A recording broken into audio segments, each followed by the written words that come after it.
Hello, I'm Alma Angeles. We're moving to the next stage of the pandemic. As the world resets to the new normal, we find ourselves seeking the balance between health and livelihood, constantly adjusting the boundaries between liberty and responsibility. Here are tonight's news.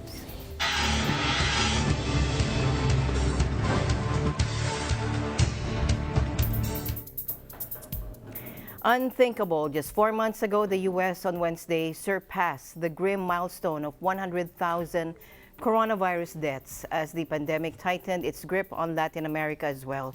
U.S. House Speaker Nancy Pelosi paused during a news conference to note the staggering toll of the villainous virus, she said, even as states cautiously reopened their shut-devastated economies. Take a look. Villainous virus, the coronavirus. Little did we know that we would be coming here almost at the exact time when our country would be registering 100,000 people dying from the coronavirus. 100,000 people in about 100 days. Think back 100 days. Think, we just observed Memorial Day. Think back to President's Weekend. Would you have ever thought that we'd be observing 100,000 people? Today is one of those moments. 100,000 lives have now been lost to this virus here in the United States alone. Each one leaving behind a family that will never again be whole. It's made all the worse by knowing that this is a fateful milestone we should have never reached. We could have been avoided, according to a study done by Columbia University. If the administration had acted just 1 week earlier to implement social distancing and do what it had to do, just 1 week sooner, as many as 36,000 of these deaths might have been averted. With the European Union unveiling a massive recovery plan to step up its emergence from the crisis, the catastrophic U.S. figure was a reminder of the devastation being wreaked across the ocean all over the hard-hit Americas. Confirmed U.S. deaths just before 2200 GMT stood at 100,047 with 1.69 million infections, according to the tally compiled by Johns Hopkins University. The United States remains the hardest hit nation, with President Trump weathering heavy criticism for his handling of the crisis and for not wearing a mask in public despite his administration's recommendations. President Trump's principal preoccupation has been for a quick turnaround of the battered U.S. economy, and he has pressured local and state leaders to ease the lockdowns. And even with some positive economic signs in countries like France, the International Labor Organization warned of the global fallout among young workers who have lost jobs because of the pandemic. A cohort it dubbed the lockdown generation. I think there are three messages that we're giving out in this monitor. The first is that our global estimates for the employment impact of the pandemic is 305 million. It's the same figure we gave out last time. So I think we can see that we have a clear idea of what the overall job price has been of the pandemic. But then we're looking very specifically, and this is the second message, at the situation of young people. And it's hardly a surprise. We see that young people have been the hardest and the quickest hit on the labour market, starting already from a very bad place on labour markets. We've seen that no less than 1 in 6, slightly more than 1 in 6 young people who were in work at the beginning of the pandemic are no longer working. This is a dramatic situation. But there are two more things affecting young people. One is the interruption of their education and training. We have seen this has happened on a very large scale, to such an extent that 50% of young people don't know when they'll be able to complete their training. 10% think that they will never complete their training. So this is a second hit on young people. And the third, of course, is that in this always difficult entry to the labour market at the end of education, for many young people, there's nowhere to go in a lockdown economy. So the danger is, if you put these three things together, that we are creating a lockdown generation of young people who might face permanent or at least long-term consequences for this dramatic situation. And the last message is about testing and tracing. The World Health Organization insists very strongly, for good medical reasons, that we need to really focus on testing and tracing those who are affected by COVID-19. What we show in our monitor is that when you do that testing and tracing, you get a positive impact on the labour market. That is to say, the loss of jobs is limited if you do more testing and tracing. Why? Because you can then rely less on lockdowns, you give people more confidence as consumers, investors and entrepreneurs, and thirdly, of course, it's easier to come back to work. You can do this with greater knowledge, so you can get started that much more easily. The report warned that young people are facing a triple shock from the crisis, which is not only destroying their employment, but has also disrupted education and training and has made it far more difficult to try to enter the labor market or move between jobs. It also found that around half of students expect their education to be delayed, while 10% now believe they will be unable to complete their training at all. And a full 60% of young women and 53% of young men surveyed viewed their career prospects with uncertainty or fear, the report found. The ILO report also called for an urgent and large-scale response to the crisis, including employment and training guarantee programs for young people. Demonstrators clashed with police, looted stores, and set fires as a man was fatally shot during a second night of protests in the U.S. city of Minneapolis over the killing of a black man by a police officer. Take a look. Please, please, please, I can't breathe. Please, man, please, Mama. Get up and get in the car right. I can't. Gave y'all the opportunity to get in, bro. I told you can't win. My knee. You can't my win, man. I'm through. I know you a nigga. Gave y'all the opportunity to get in, bro. I told you can't win. My knee. You can't win, man. I'm through. I know you a nigga. You didn't listen. He is human, bro. His nose is bleeding. You can put him in the car. We tried that for 10 minutes. That's a bum ass shit. Now, outrage has grown across the country at Floyd's death on Monday, fueled in part by bystander cell phone video, which shows him handcuffed and in the custody of 4 white police officers on the ground while one presses his knee to the victim's neck. Police fired tear gas and formed a human barricade to keep protesters from climbing a fence surrounding the 3rd precinct, where the officers accused of killing George Floyd worked before they were fired on Tuesday. You guys are on it. Oh my God, bro. Okay. Now, the protesters pushed back as the crowd grew a day after firing rubber bullets and more tear gas on thousands of demonstrators, angered by this latest death of an African American in the hands of U.S. law enforcement. Minnesota State Governor Tim Walz urged people to leave the area around the precinct where several fires were burning, warning of extremely dangerous situation in a tweet late on Wednesday. Meanwhile, the chief of the Minneapolis Police Department says he has permanently fired the 4 police officers. This situation and tragedy last night, I've been obviously up all night and reviewing the information that I have to make the decision that I'm standing before you today with many of the community leaders behind me. Before involved former employees, I've made that decision this afternoon. Say simply that I support your decision 100%. It is the right decision for our city. The right decision for our community is the right decision for our Minneapolis Police Department. We've stated our values, and ultimately we need to live by them. It's essential for accountability now and going forward. I appreciate it, and I support you in that decision.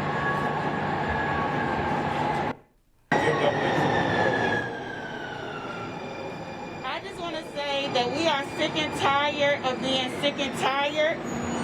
Too many lives have been taken. Yesterday what we saw was a black man who was lynched. Right? They didn't use rope. he used his knee. And that black man, Mr. Floyd, said, "I cannot breathe." Minnesota prides itself on being progressive and being the North. But this is the Jim Crow North. And we Now, the case was seen as the latest example of police brutality against African Americans, which gave rise 6 years ago to the Black Lives Matter movement. Floyd had been detained on a minor charge of allegedly using a counterfeit $20 bill to make a purchase at a convenience store. In the video, policemen hold him to the ground while one presses his knee to Floyd's neck. "Your knee in my neck, I can't breathe, mama, mama," Floyd pleaded. He grew silent and motionless, unable to move, even as the officers told him to get up and get in the car. He was taken to hospital where he was later declared dead. President Trump reacted to Floyd's death.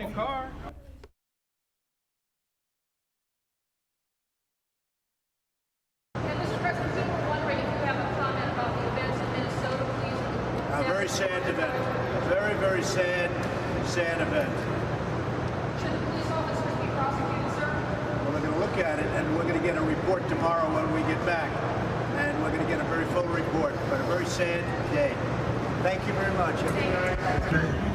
Please. The protests evoked memories of the riots in Ferguson, Missouri in 2014, after a policeman shot dead a young African-American man suspected of robbery, as well as the case of New Yorker Eric Gardner, who was detained by police for illegally selling cigarettes and filmed being held in an illegal chokehold by police that led to his death.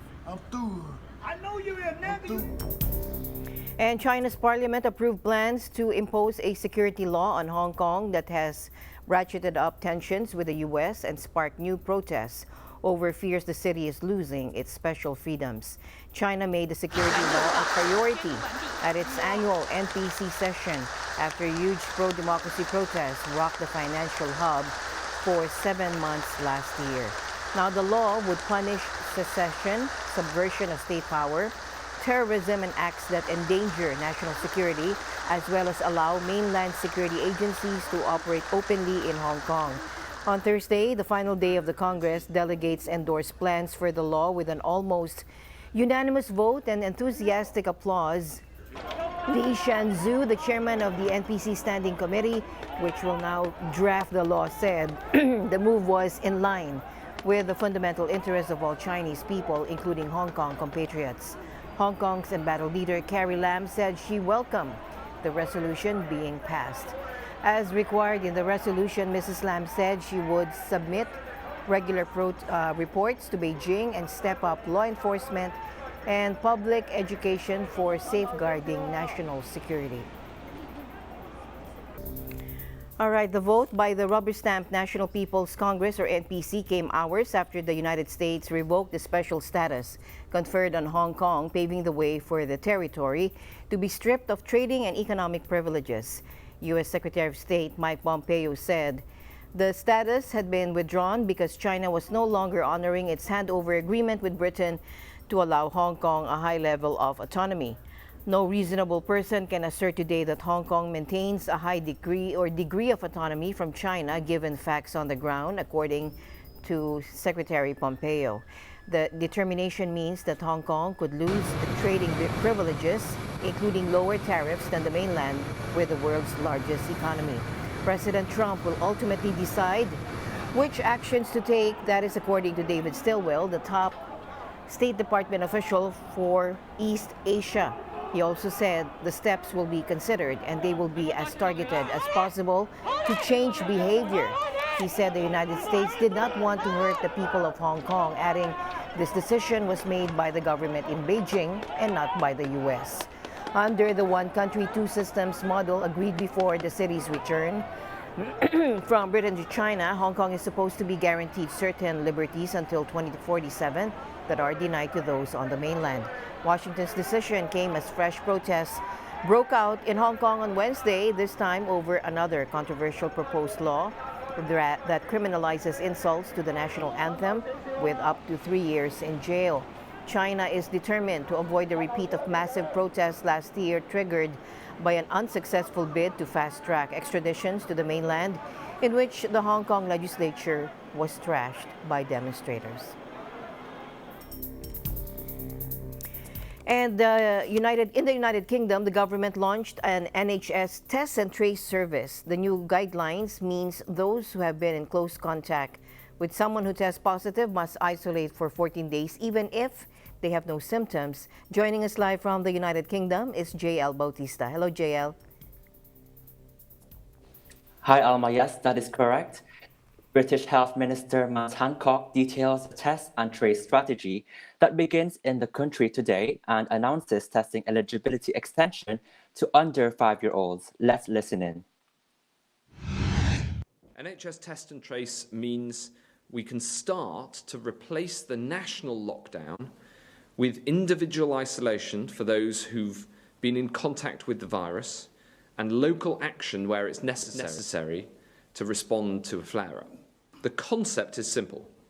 First, through testing, we hunt down the virus, finding out who is infected right now. And I use we very deliberately because we all have our part to play. This is a national effort and we all have a role. If you have symptoms, you must isolate immediately and get yourself a test. The next step is that through contact tracing, like detectives, the NHS clinician from NHS Test and Trace and the person who's tested positive work together to identify the possible movements of the virus, where it's been, and who else it might have infected. Then we isolate those contacts who might have been infected so the virus is unable to spread and we break the chain of transmission. I can announce that we're expanding eligibility yet further.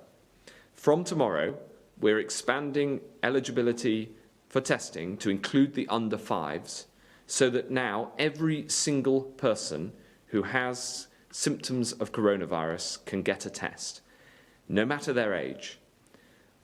The civic duty and the personal responsibility to follow the instructions of NHS Test and Trace is a very important part of what we're asking people to do following the launch of this service from 9 o'clock tomorrow morning, when the first people will start to get contact from NHS Test and Trace and asked to do something that we recognise is a big ask, which is to self-isolate for 2 weeks.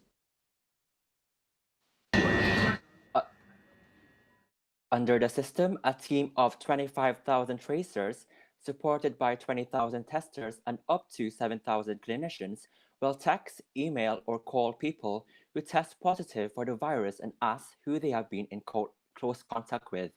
Just to explain, Alma, close contact in this case means being within 2 meters or 6 feet of someone for 15 minutes, or within 1 meter face-to-face. The government aims to be able initially to trace the contacts of 10,000 people a day. The scheme relies on people to comply with the rules. No fines have been put in place for those who refuse, and Hancock denied it had been undermined by the actions of Dominic Cummings. Prime Minister Boris Johnson's most senior aide sparked a furious backlash after traveling 264 miles to his family's home in northern England, despite the government's strict rules to curb the coronavirus pandemic, which prohibited leaving home without exceptional reasons. The top aide, who suffered from COVID-19 symptoms at the time while his wife had contracted the virus, claimed he needed to make the journey to ensure he had childcare options for his 4-year-old son. He subsequently took another 30-mile drive, which he claimed was to test his eyesight before driving home.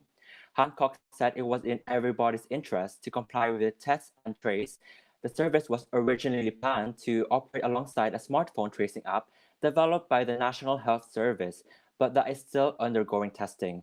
Britain has Europe's highest death toll from the pandemic, with more than 46,000 fatalities blamed on the virus by mid-May, according to official statistics. The government, whose separate tally of deaths confirmed by a positive test now stands at 37,460, has faced sustained criticism over its handling of the crisis. Although the system is starting in England, the devolved administrations in Scotland, Wales, and Northern Ireland are adopting their own approaches. Back to you, Alma. Thank you very much, JL, for your updates. Thank you, EBC UK Bureau. Stay safe, stay healthy. Thank you, Alma. Reporting from London, United Kingdom, this is JL Bautista, and we live in interesting times. And unlike its Nordic neighbors, Finland, Finland, Denmark, and Norway, Sweden decided not to implement a strict lockdown policy during the pandemic. Joining us live from the Netherlands is Malu Francisco. Hello, Malu.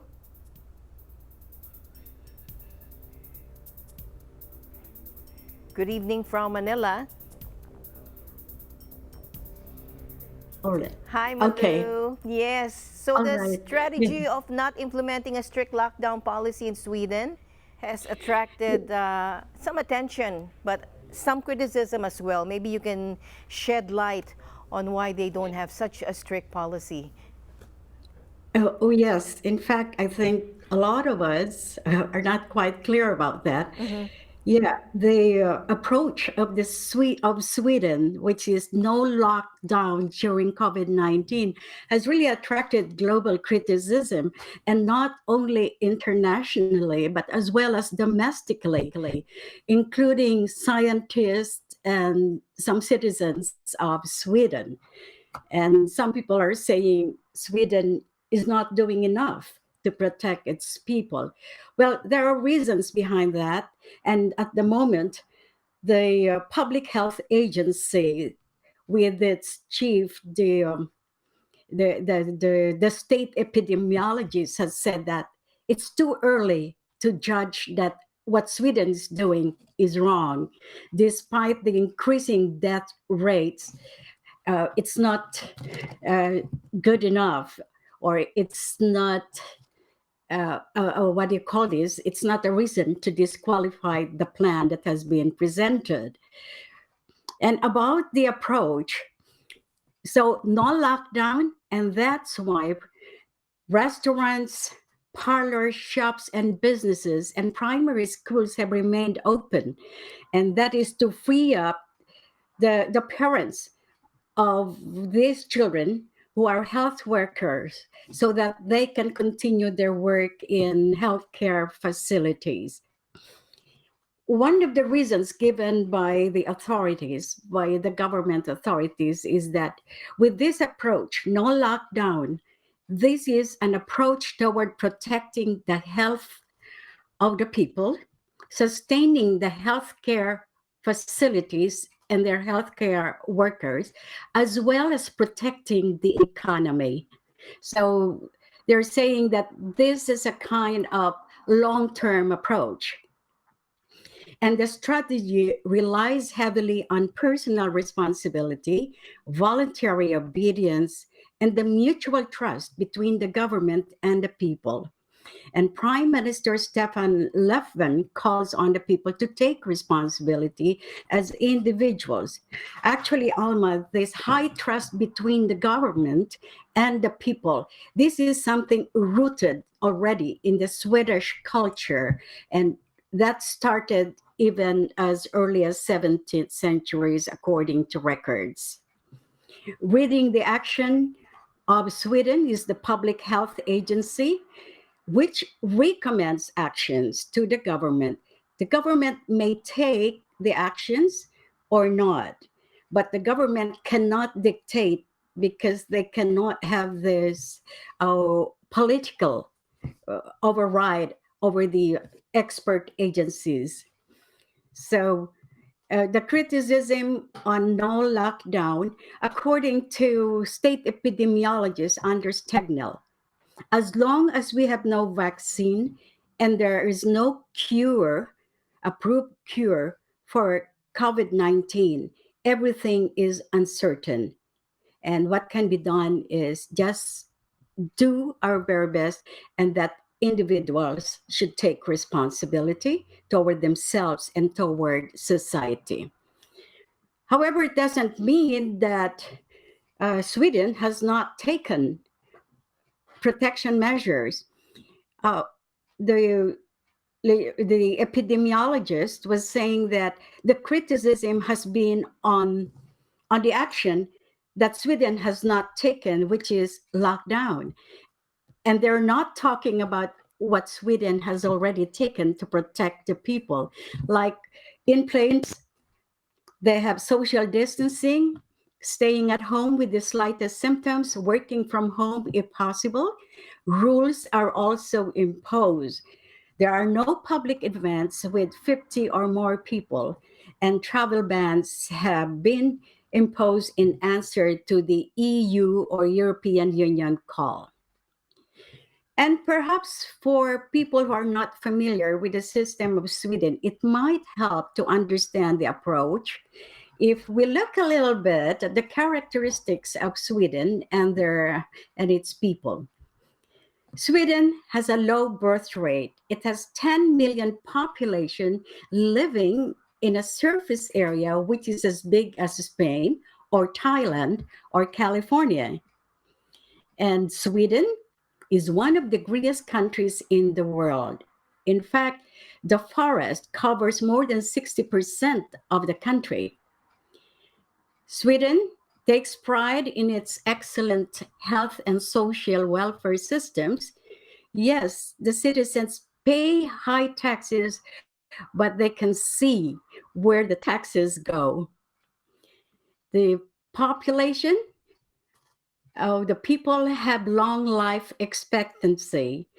Females life expectancy up to 84 years, and the male citizens up to 81 years. And again, social responsibility is part of their cultural genes, as they say. So we have guests with you. Yes, we have invited two guests from Sweden, just so we can understand what life is like. So we have mother and son here. We have Edith Karaan, who works as an accountant in Sweden. And then her son, Ashton, a high school student. He was born and raised in Sweden. He speaks Filipino, English, and Swedish. Wow. And both of them are greatly involved in karate. So one of the topics we'll be asking them will be about how do they keep on with their training so that they remain fit for the competitions, when this crisis is over. So welcome to the program. Here they are. Welcome to the program. Hello, Edith. And your son, what's his name? Joshua? Ashton. Ashton. Hi, Miss Alma. Hi, good to see you and welcome to the program. Thank you. Hi. So can you tell us a little bit about what Malu has just mentioned about the lifestyle in Sweden, the trust between the government, the culture of trust between the government and the people of Sweden. Can you tell us more about this, especially during this pandemic and what's happening? How are you guys coping up with the measures, even though, it's kind of loose policy? How do you keep yourself safe? Yes. Yeah, actually, in this time of COVID-19 in Sweden, you can see the mutual trust between the government and its people, because if you can see all other in the parts of the world, they impose a specific, specific instruction that it should be locked down. But here it's more on information, direct information from the government and to its citizen. So basically, we have this information that it's not only the government's task to take responsibility in this specific situation. We as individuals should also take responsibility, like in the case of mother, you should always inform your family, or the father should inform the family of what is the importance of hygiene and everything that follows. But when it comes to my work situation here in Sweden, for me it's more challenging and interesting, I can say. Why is that with your work situation? Can you tell us a bit more? I think interesting because you get to explore alternative ways in which you would like to deliver the same output as if you're working at home. I mean, I'm working in the office per se. And then challenging because there are a lot of considerations you have to think, like the informations that you need to acquire and the key persons you have to talk to. So like starting with your own team and in our case, our counterparts in European countries and those that are not within the European countries. You have to know and think and find out what is the current situation of their manpower, like referring to irregular hours, the time difference, and even their skeletal force of work. So you got to be, it's important, it's very vital that you have a good network of people, you maintain good relationship with them, and at the same time, you have to be a team leader even more in order to lead, that will lead to an efficient and effective work output in the end. That's it. And I can see some pictures of your son. He is in a karate suit. Yeah. So tell us a bit more about him and how are you guys managing with all the practice and all that in a COVID-19 situation? Yeah. Alma, just, excuse me, if please, I may please do. introduce Ashton. Yes. Okay. In relation to the karate. Yes. And perhaps later you can also ask him about his learning from home. But since you mentioned about karate, just to let you know, we have here Ashton, who is the holder of the Swedish National Championship in karate in his category, and that was held last year. Wow. And then because of that, he represented Sweden in the Nordic Karate Championship. And in both competitions, there were more than 200 competitors.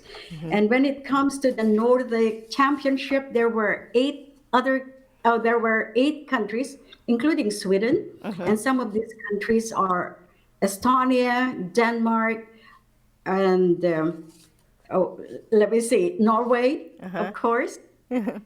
Yes. Yes. Mom must be proud. Oh, by the way, the mother is a karate instructor. Oh, yeah, she's the coach. Interesting, very interesting indeed. Yes, go ahead, Badu. Yeah. So let's ask Ashton here.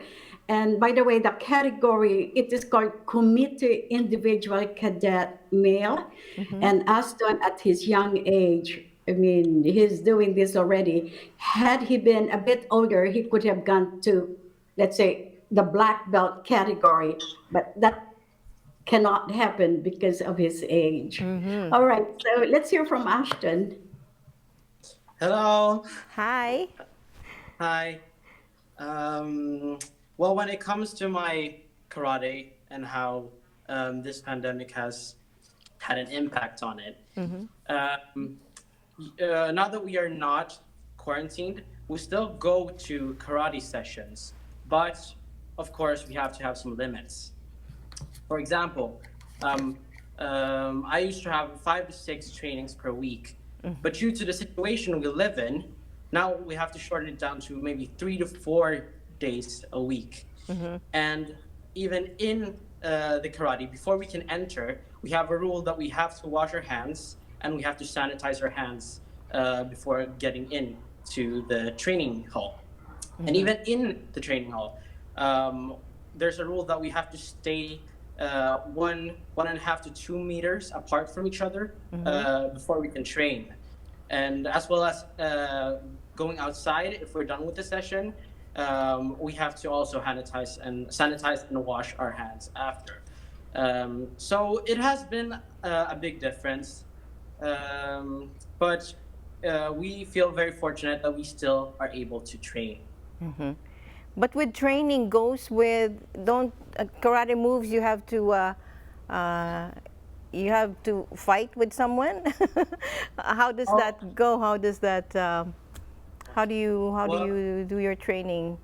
Is it just solo? Well, no partners for now? No. No fighting partners for now? what we have implemented now is that sparring is completely forbidden.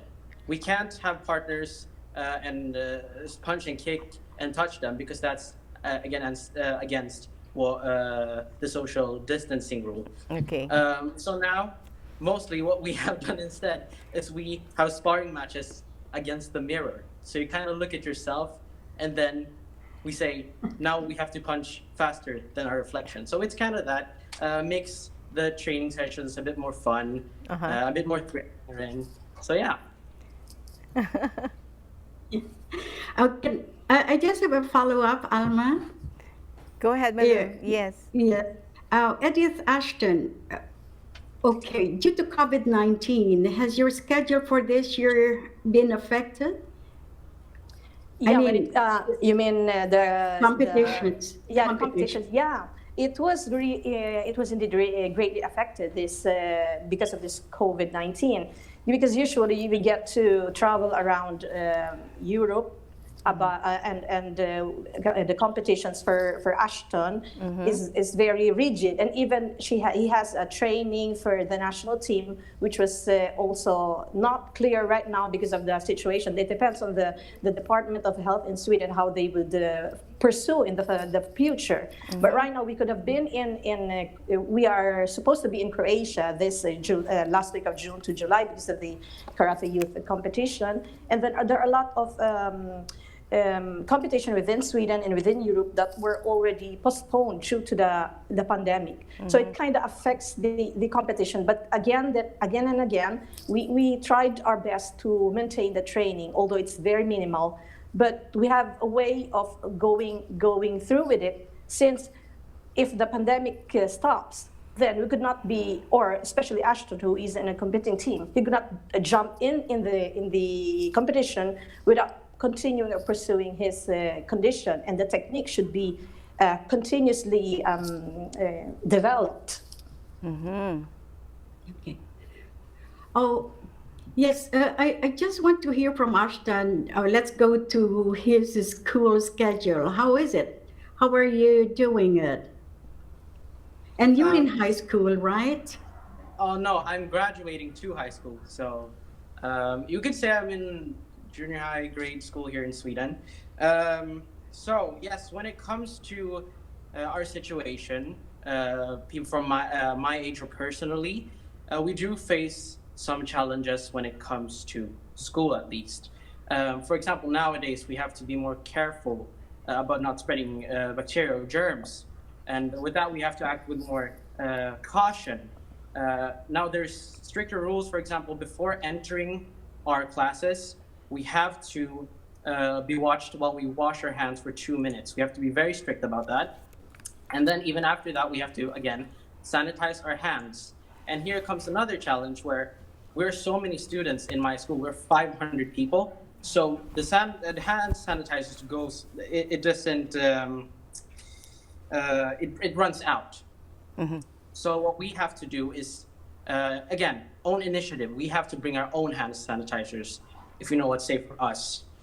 But what I would say the bigger challenge would be is that for us going to high school, for those high school students going to uni, or for those going to college, we want to really have a proper graduation, because again, with this situation, for example, in my situation, my mom and dad can actually be in the venue where I'm graduating. They have to stay at home and watch my graduation through a live stream instead. I know, my gosh. Yeah. I find it very natural, but you can't complain. That's the first time virtual graduating class. What about you, Edith? As a mother, how did you have to adjust? How is the adjustment over there in Sweden? How is it like? What do you mean in this COVID situation? Yes. Yeah, what it's really. I can say it's really it's really challenging because me as a mom, I don't. I'm very active in different activities. Like I'm active in our church, and I'm active in my karate schedule. My work is very stressful as well. And then as a mom, I'm very on guard, and I can say on guard, hands-on with Ashton. I do not come home without asking me how is school, how is karate, how is everything, is there any conflict in school, and then have you read the church information, what are our activities, and so forth. So I'm really into those things. And I multitask outside the home, and I don't really forget my own activities, because in order for you to have the strength and to be in condition in everything you do, like taking care of your son and your family, you have to take care of yourself as well. So that's why I trained with Ashton side by side, even though I have to admit that he has a higher belt than me, because he started early. That is okay. And then it also helps a lot when you have a husband, a person that stands by you and helps you throughout in order to bring up Ashton in the best possible way. He's the quiet type, but in his silence there is strength. I am the one who is more, I wouldn't say very, nugger is a negative word, but I would say I'm very proactive. So in everything. So and besides, I'm very particular as well. I know that he is into karate, he's into a lot of activities, but my priority is he has to show me an excellent grades in school, which he really is very good at it. So I think I have done a great job as of the moment. Let's see. I think so too. I can see it. I fully agree. And while I was having this pre-interview with them, I asked Ashton, how did you develop discipline? And he immediately pointed to his mother. Oh, Alma, by the way, Yes. perhaps you're curious, how does the Swedish language sound? So, I mean, for me, this is my last request Yes. with Ashton. Yes, please. Ashton, could you say, it's been a pleasure being here, and I wish you all well in this COVID time. How do you say that in Swedish? Swedish, yes. Det har varit en ära att vara här för er, och jag önskar er lycka i den här covid-19. Okay. Right. Wow, that would be a good. great challenge for us. Yes. And with that, I thank everybody for being on the show. I wish we had more time. My director is telling me that we have no more time. But thank you so much. And Thank you I for wish having I could us. have you all guys again. Thank you, Malu, for having them with us, for bringing them here to the show. Thank you. Even virtually, even if it's just virtually. Okay. Thank you so much. Right. Thank you. Thank you for having us. Thank you. Thanks, everybody. Okay, Eagle News. We'll be right back.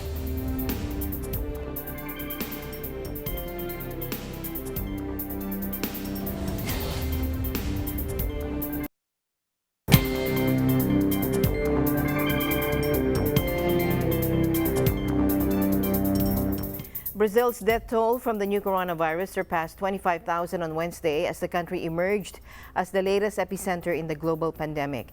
The health ministry said it had confirmed 1,086 new deaths in the past 24 hours. It was the fifth time the number exceeded 1,000 since the crisis accelerated in Brazil a week ago. And that pushed the nationwide death toll to 25,598, the sixth highest in the world. The country of 210 million people now has 411,821 confirmed cases of the virus, second only to the United States. And experts say undertesting means the real figures are probably much higher. President Jair Bolsonaro is facing mounting criticism over his response to the health crisis. The far-right leader has downplayed the seriousness of the virus and railed against stay-at-home measures, arguing the economic fallout risks causing more damage than the virus itself. But most state governments have stuck to the World Health Organization's guidance and closed non-essential businesses. Sao Paulo, the country's industrial hub and hardest hit state, extended its stay-at-home Wednesday until June 15, though Governor João Doria announced a gradual reopening of some activities would be allowed from June 1. Meanwhile, hospitals are dangerously close to the breaking point in the hardest hit areas, and the outbreak is not expected to peak in Brazil until next month. One of the country's best-known doctors, the neuroscientist Miguel Nicoleles, called it the worst war Brazil has ever faced. Meanwhile, Carissa Etienne, the director of the Pan American Health Organization, expressed concern over signs that the spread of the new coronavirus is still accelerating in Brazil, Peru, and Chile. There can be no doubt our region has become the epicenter of the COVID-19 pandemic. In South America, we are particularly concerned that the number of new cases reported last week in Brazil was the highest for a 7-day period since the outbreak began. Both Peru and Chile are also reporting a high incidence, a sign that transmission is still accelerating in these countries. For most countries in the Americas, now is not the time to relax restrictions or scale back preventive strategies. Now is the time to stay strong, to remain vigilant, and to aggressively implement proven public health measures. For Brazil, the IHME model reports that daily deaths are growing exponentially, forecasting a peak of about 1,020 daily deaths by June 22nd, 2020, and by August 4th, 2020, a total of 88,300 deaths are projected. Meanwhile, South Korea reimposed a series of coronavirus social distancing measures it had eased early this month as a series of clusters threatened to challenge its success in containing the epidemic. The country has been held up as a global model in how to curb the virus, but reported its biggest spike in new infections in nearly 2 months as life appeared returning to normal. The new cases, mostly centered in the Seoul metropolitan area, where half the South Korean population lives, prompted officials to strengthen social distancing rules that were eased on May 6. Museums, parks, and art galleries will all be closed again from Friday for 2 weeks, according to Health Minister Park Myung-hoo, while companies were urged to reintroduce flexible working, among other measures. Citizens were also advised to refrain from social gatherings or going to crowded places, including restaurants and bars, while religious facilities were asked to be extra vigilant with quarantine measures. There were no new delays, however, to the phased reopening of schools that is currently underway. And crisis-hit Japanese automaker Nissan reported a huge $6.2 billion annual net loss, announcing it would shut its Barcelona plant and slash production as it reels from the impact of the coronavirus pandemic. Take a look. 2019年度通期の連結売上高は9兆8790億円に減少。営業損失は405億円。当期純損失は6712億円となりました。このまま事業を継続していくことは非常に困難、その中で利益を出していくことは非常に難しいという思いから、当社がこれまで十分向き合ってこなかった失敗を認める正しい軌道へ修正すること、過去の反省点から過度な販売拡大を狙わない、その中で収益重視と着実な成長を果たすこと、我々の強みに集中して事業の質、財務基盤の強化を図ること、その中でですね、日産らしさを取り戻すこと。新型コロナはですね、社会のあらゆる側面にダメージを与えていると思います。医療社会システム、市場や企業の在り方、その他ですね、ビジネスモデル、ソーシャルディスタンスと考え方に大きく変化を与えて、今後のモビリティの在り方にも影響が出てきております。The impact of the coronavirus pandemic compounds a series of existing problems for Nissan, including weak demand, the Gon scandal, and tensions in its alliance with Renault and Mitsubishi Motors. Workers were protesting at this Nissan plant in Barcelona. which the Japanese car maker has decided to shut. The plant employs 3,000 people. They are employed in several production facilities. Spain's Foreign Minister, Arantxa González Laya, said the government would not throw in the towel and would explore all solutions because their concern is to safeguard employment. On Wednesday, Nissan and its alliance partners announced a joint transformation plan, agreeing each member would take the lead in a specific market. The plan will see Nissan take the lead in China, North America, and Japan, with Renault in the front in Europe, Russia, South America, and North Africa, and Mitsubishi Motors leading in ASEAN and Oceania countries. The Europe director of the World Health Organization warned countries not to cut healthcare spending in the wake of the economic crisis ravaging Europe as a consequence of the new coronavirus. Take a look. At WHO, we are concerned that countries will respond to this crisis in the same way they did to the recession 10 years ago. Many countries in Europe responded to that crisis by cutting public spending on health. Today, our priority must be to invest in health, invest in social protection, and above all, avoid austerity, which has devastated the lives of so many in Europe. There can be no economic recovery without COVID-19 transmission under control. According to WHO Europe, public spending on healthcare per capita fell in about half of European countries between 2008 and 2013. Healthcare needs that could not be met increased in 19 of 28 EU countries, with 3 million more people affected in 2013 than in 2008, according to the UN agency. Also, up to 9% of households were pushed into poverty as a result of having to pay for healthcare, with the EU's economic output expected to contract by 7.5% this year. The agency warned that health cuts would not only put lives at risk, but also be counterproductive. And finally in our news, here's part 2 of a series for those looking for a new and challenging hobby while sheltering in place, arranging flowers, courtesy of our EBC Hawaii Bureau. Here's more. How are we gonna reuse all those leftover flowers?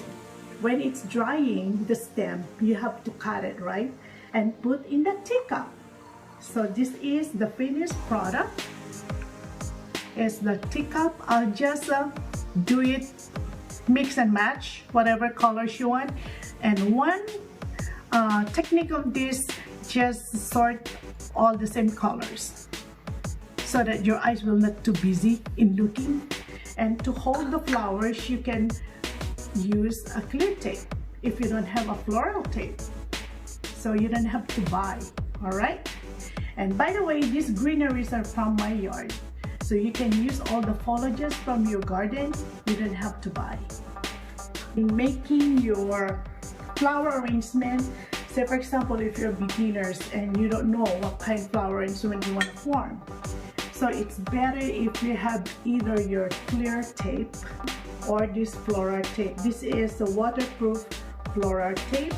So I'm gonna tape the grid, or I make a grid on top of the container. So I'll just tape one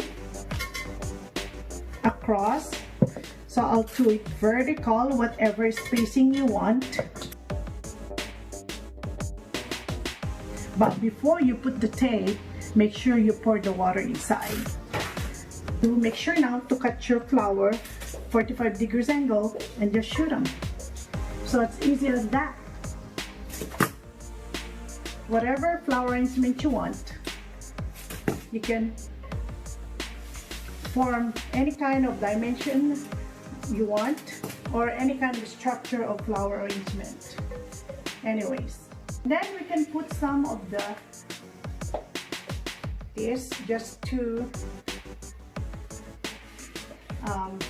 put some of the variation of the flower arrangement. And if you want to make it look fuller, we have all this from the yard. These are the greenery, the foliages. I'm not really sure what's the name of these leaves, but you just insert it to make it more fuller. And I will advise this kind of flower arrangement for putting the grid on top of the lid is those straight stem flowers because it holds it nicely. And that's it.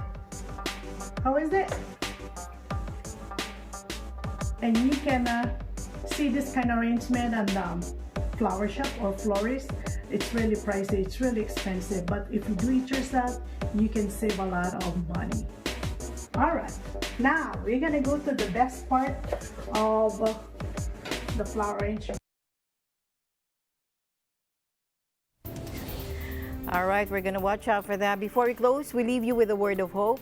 At the end of the day, there remains so much more to be grateful for. See you again tomorrow evening. Good night. I'm Alma Angeles. We live in interesting times.